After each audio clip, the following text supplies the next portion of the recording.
Кыргыз-тажик чегарасындагы окуядан жабыркаган үй бүлөлөрдүн ичинен 140 бала ысык көлгө эс алууга жолго чыкты. Бул тууралуу өкмөттүн Баткен облусундагы ыйгарым укуктуу өкүлүнүн маалымат кызматы билдирди. Билдирүүдө айтылгандай, бул балдар президенттин демилгеси жана колдоосу менен коомдук ишмер Асоль Молдокматованын уюштуруусу астында эс алышат.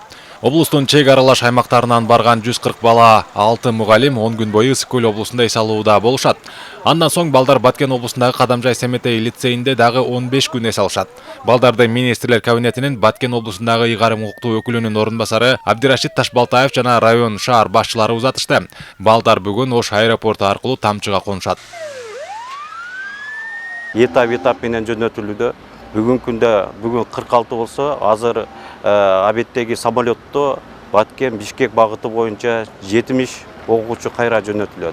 Булар барып, Кудай буйрса барып, ысык көлгө дем алып, 10 күн дем алып, кайра ысык көлдөн Ошко учуп, андан Кадамжай шаарына келип, кайрадан ал жерде лицейге келип, кайрадан 2 жума ал жерде дагы ден соолуктарын ошол жерде чыңдап келишет.